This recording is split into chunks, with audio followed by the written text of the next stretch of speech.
आज हम गणित की आधारभूत प्रमेय के बारे में पढ़ेंगे। इस प्रमेय के अनुसार प्रत्येक भाज्य संख्या को उसके अभाज्य संख्याओं के गुणनखंड के रूप में व्यक्त किया जा सकता है तथा यह गुणनखंड अभाज्य गुणनखंडों के आने वाले क्रम के बिना अद्वितीय होता है। अर्थात जो अभाज्य गुणनखंडों का क्रम होगा वो छोटे से बड़े को होगा। मतलब सबसे पहले हम ये देखेंगे कि कोई संख्या 2 से कटेगी, अगर नहीं कटेगी तो 3 से, 3 से नहीं कटेगी तो 5 से, 5 से नहीं कटेगी तो 7 से। हम ऐसा नहीं करेंगे कि सीधे पहले हमने 7 से डिवाइड किया फिर 5 से किया, फिर हमें मौका मिला तो हम 11 से कर गए। ऐसे नहीं करेंगे, बल्कि हम उसके क्रम का ध्यान रखेंगे। इसीलिए इसमें आया है अभाज्य गुणनखंडों के आने वाले क्रम के बिना अद्वितीय होता है। ये है हमारी गणित की आधारभूत प्रमेय। अब हम बात करते हैं अभाज्य गुणनखंडों की। दरअसल आज का वीडियो बनाने का उद्देश्य है हम प्रश्नावली 1.2 को हल कर पाए। इस वीडियो में हम कुछ प्रश्नों को हल करेंगे, कुछ को आपके लिए छोड़ देंगे। तो आइए आगे बढ़ते हैं और सबसे पहले देखते हैं प्रश्नावली 2.1 का पहला प्रश्न।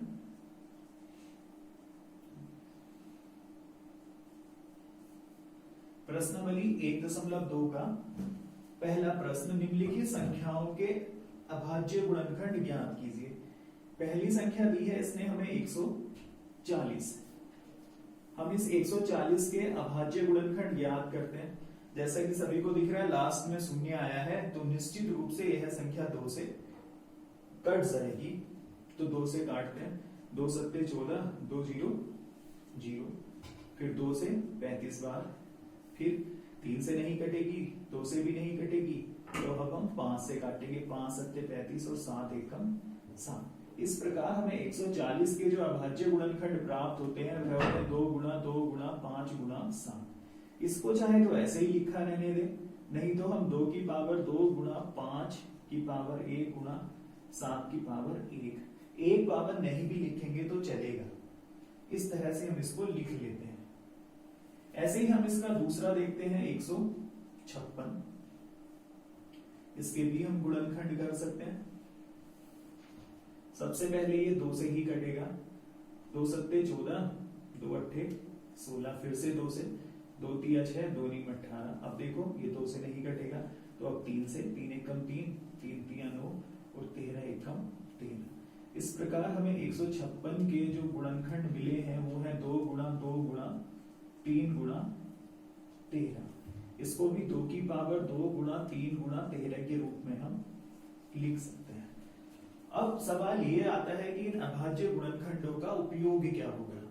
बच्चों, पिछली प्रश्नावली में हमने यूक्लिड विभाजन प्रमेयिका का प्रयोग करके एचसीएफ ज्ञात किया था।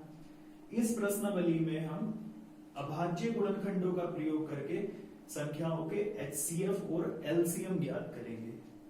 एचसीएफ कैसे ज्ञात करते हैं? एचसीएफ ज्ञात करने के लिए हम 2 बातों का ध्यान रखेंगे। सबसे पहले हम उसके अभाज्य गुणनखंड ज्ञात कर लेंगे। जब हमें एचसीएफ ज्ञात करना होता है तब हम एचसीएफ ज्ञात करने के लिए दी गई संख्याओं के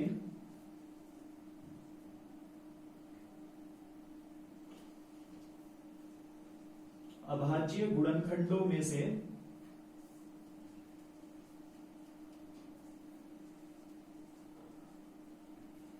उभयनिष्ठ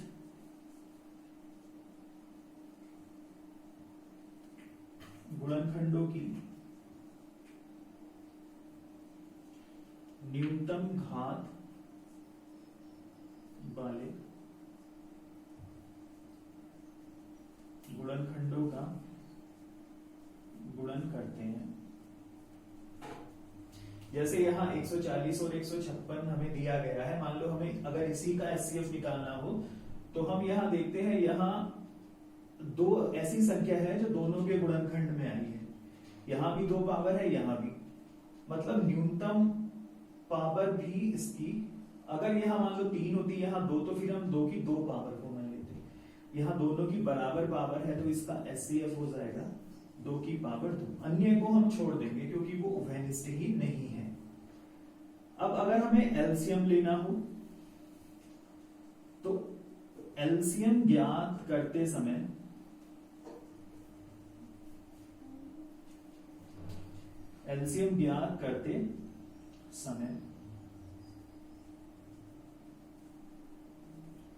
उभयनिष्ठ गुणनखंड की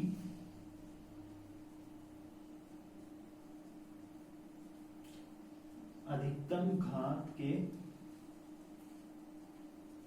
साथ साथ उन सभी गुणनखंडों की भी गुणा करते हैं जो उन सभी गुणनखंडों की भी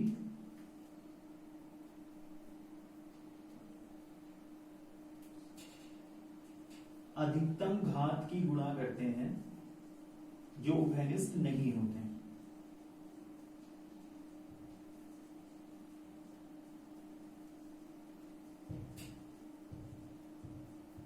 जो उभयनिष्ठ नहीं होते हैं, मतलब सीधी सी बात है, जब एचसीएफ ज्ञात करेंगे तो केवल उन गुणनखंडों की न्यूनतम पावर को लेंगे जो दोनों में या तीनों में उभयनिष्ठ होगा, और जब हम एलसीएम ज्ञात करेंगे तो उभयनिष्ठ वाले की अधिकतम पावर तो लेनी ही है, साथ में उन गुणनखंडों को भी लेना है जिनकी जो उभयनिष्ठ नहीं है, उसमें से भी उनकी अधिकतम पावर के साथ को मान लेंगे। जैसे 140 और 156 का अगर हमें एलसीएम ज्ञात करना हो तो इसका एलसीएम होगा 2 की पावर 2 गुणा 3 गुणा 5 गुणा 7 गुणा 13।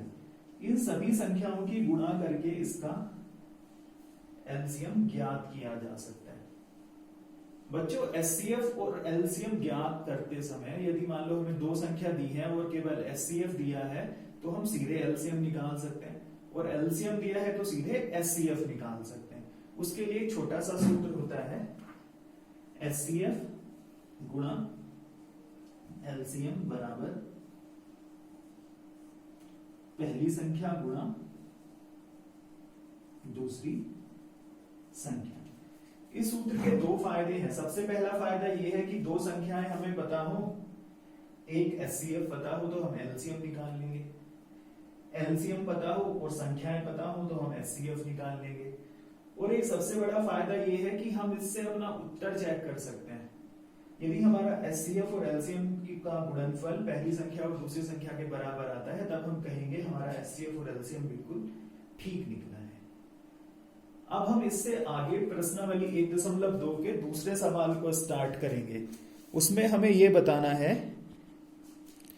ये जो सवाल नंबर 2 है इसमें हमें संख्याओं के एचसीएफ और एलसीएम को ज्ञात करने के साथ साथ ये भी बताना है कि एचसीएफ और एलसीएम का गुणनफल उन संख्याओं के गुणनफल के बराबर है या नहीं है। तो दूसरे सवाल से स्टार्ट करते हैं जिसमें इसने पहला सवाल दिया है 26 और 91। 26 और 91 का सबसे पहले एचसीएफ और एलसीएम निकालने के लिए हम इनके अभाज्य गुणनखंड करेंगे जो इस प्रकार होंगे। जैसे मान लो 26 का अभाज्य गुणनखंड करें, 2 एकम 2, 2 तिया 6 और 13 एकम 13, मतलब 2 गुणा 13। वैसे ही हम 91 के कर सकते हैं, 7 एकम 7, 7 तिया 21 और 13 एकम 13, मतलब 26 के जो गुणनखंड हो गए वो हो गए 2 गुणा 13 और 91 के हो गए 7 गुणा 13। अब एचसीएफ ज्ञात करने के लिए तो हमें उभयनिष्ठ वाला देखना है। उभयनिष्ठ है इसमें 13 और उसकी घात है 1, तो 13। अब अगर एलसीएम निकालना है तो उभयनिष्ठ तो हमें लेना ही लेना है, वो भी अधिकतम घात के साथ, साथ में जो उभयनिष्ठ नहीं है उसको भी लेना है। तो ये 13 गुणा 14,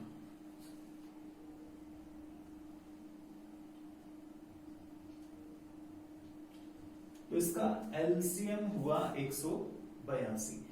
अब बच्चों इस सवाल का अगला हिस्सा हम करेंगे जिसमें हम इस बात को वेरीफाइड करेंगे कि एचसीएफ और एलसीएम की जो गुणा होती है वो पहली संख्या और दूसरी संख्या की गुणा के बराबर होती है। इसको करने के लिए हम एचसीएफ गुणा एलसीएम करते हैं, मतलब 13 गुणा 182। 13 गुणा 182 करेंगे तो गुणा करके आएगा 2366। वैसे ही फर्स्ट नंबर गुणा सेकेंड नंबर, मतलब पहली संख्या और दूसरी संख्या की गुणा करेंगे 26 गुणा 91। जब हम इसकी गुणा करेंगे तो हम पाएंगे कि यहां भी क्या आता है 2366, 2366 यहां भी आता है। इससे यह बात वेरीफाइड हो जाती है कि दो संख्याओं का एचसीएफ और एलसीएम उन संख्याओं के गुणनफल के बराबर होता है। अब इसका दूसरा पार्ट ट्राई करते हैं जिसमें दिया है 510 और 92। इसका हमें एचसीएफ भी निकालना है और एलसीएम भी निकालना है। तो हम सबसे पहले इसके गुणनखंड स्टार्ट करते हैं। 510 के 2 से शुरू करेंगे, 2 दूनी 4, 2 पंजे 10 और 2 पंजे 10। फिर 3 से, 3 अट्ठे 24, 3 पंजे 15। फिर 5 से, 5 एकम 5 और 5 सत्ते 35 और 17 एकम 17। वैसे ही हम 92 के भी गुणनखंड कर सकते हैं।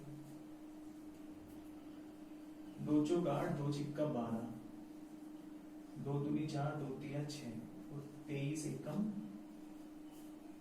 23।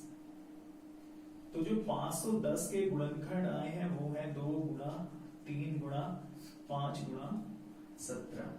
वैसे जो 92 के गुणनखंड आए हैं वो है 2 की पावर 2 गुणा 23। ये गुणनखंड यहां कर दिए गए हैं 510 के भी और 92 के भी। अब जब हम एचसीएफ निकालेंगे तो गुणनखंडों में जो उभयनिष्ठ होगा उसकी न्यूनतम पावर लेंगे। जैसे यहाँ 2, यहाँ भी 2, लेकिन यहाँ 1 पावर है, यहाँ 2 पावर है, तो हम न्यूनतम पावर के अनुसार 1 पावर वाला ले लेंगे, मतलब इस 2 को एचसीएफ मान लेंगे, बाकी कोई कॉमन है नहीं। वैसे ही हम इसमें एलसीएम निकालेंगे तो उसकी गुणा करेंगे।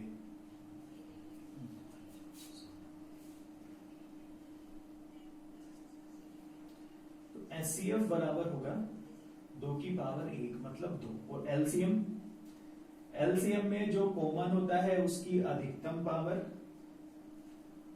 जो कॉमन नहीं होता है वो भी हमें इसमें लिखना होगा और वो भी उसकी अधिकतम पावर के साथ। तो ये बनेगा 4 गुणा 3 गुणा 5 गुणा 17 गुणा 23। 4 तिया 12, 12 पंजे 60।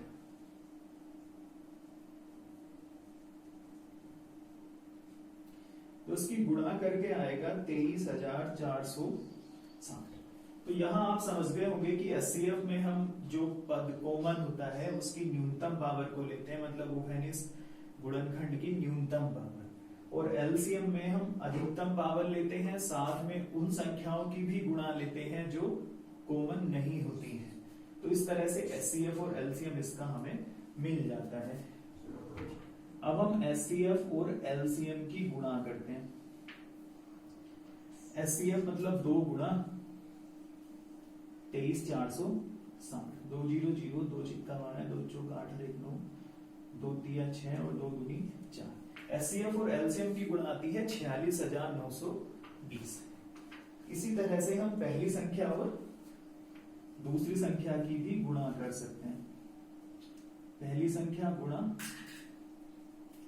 दूसरी संख्या, इसमें हम करेंगे 510 गुणा 92।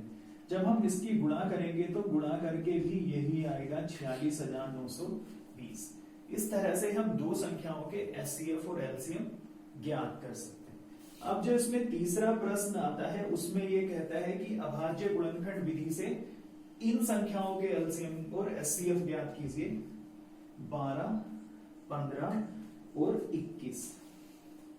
2 में दो संख्याओं को ज्ञात इस तरह से करते हैं। अब देखते हैं कि हम तीन संख्या वालों को किस तरह से करेंगे। सबसे पहले 12 के गुणनखंड, 2 छिक्का 12, 2 तिया 6 और 3 एकम 3।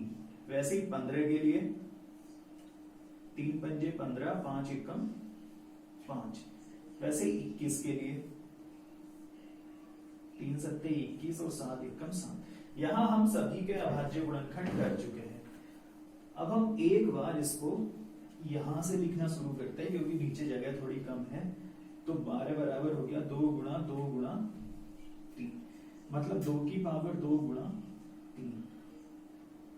15 बराबर हो गया 3 गुणा 5, मतलब 3 की पावर 1 गुणा 5 की पावर 1। वैसे 21 को लिखेंगे 3 गुणा 7, मतलब 3 की पावर 1 गुणा 7 की पावर।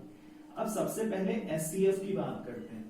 एचसीएफ में हम देखते हैं वह संख्या जो सभी में उभयनिष्ठ हो, जो सभी के गुणनखंडों में आ रही हो। तो यहाँ आपको दिख रहा होगा क्या आ रहा है, हाँ 3 आ रहा है। ये 3, ये 3, ये 3। अब 3 तो हमें दिख गया कि 3 आ रहा है। उसके बाद हम देखते हैं इसमें इसकी न्यूनतम पावर कितनी है। भैया सभी की पावर बराबर है, इसका मतलब वही उसकी न्यूनतम है और वही उसकी अधिकतम है। मतलब 3 की पावर 1, 3 की पावर 1, 3 की पावर 1। तो एचसीएफ हो जाएगा 3 की पावर 1 अर्थात 3। और एलसीएम होगा, न्यूनतम पावर तो हमें लेनी ही है, ये लो वो सॉरी न्यूनतम कह रहा हूं, अधिकतम तो लेनी ही है 3 की पावर 1 गुणा। अब वह संख्याएं भी लेनी है जो उभयनिष्ठ नहीं है लेकिन अधिकतम पावर के साथ। तो अधिकतम पावर 2 की हो गई 2 गुणा 5 की पावर 1 गुणा 7 की पावर 1, मतलब 3 गुणा 4 गुणा 5 गुणा 7। 3 चौक 12, 12 पंजे 60 और 6 सत्ते 42, 420 आया इसका आंसर। तो इस तरह से हम अभी जो सीख रहे हैं वो एचसीएफ और एलसीएम ज्ञात करना सीख रहे हैं बच्चों। इससे आगे अभी एक थोड़ा छोटा सा टॉपिक होगा। अब जो इस प्रश्नावली का सवाल नंबर 4 है उसमें इसने कहा है एचसीएफ 306 गुणा 657 बराबर दिया गया है 9।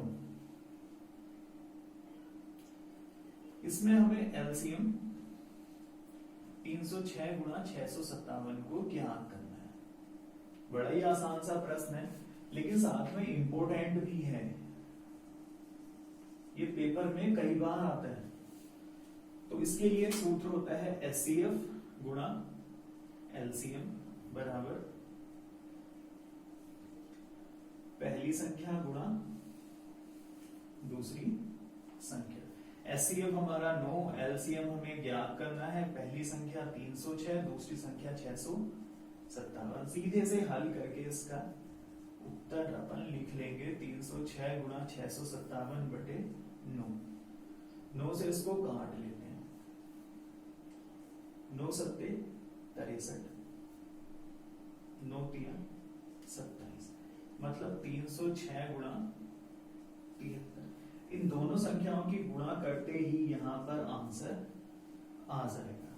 तो आज के वीडियो में बच्चों इतना ही है। साथ में आप सवाल नंबर 5, 6 को ट्राई करेंगे और सवाल नंबर 7 में सीधे 18 और 12 मिनट का एलसीएम निकाल लेना है, उत्तर आ जाएगा। कल हम आपको बताएंगे वर्गमूल 3, वर्गमूल 5 को हम किस प्रकार अपरिमेय सिद्ध कर सकते हैं। साथ ही दशमलव प्रसार, परिमेय एवं अपरिमेय संख्याओं के दशमलव प्रसार के बारे में बात करेंगे। धन्यवाद।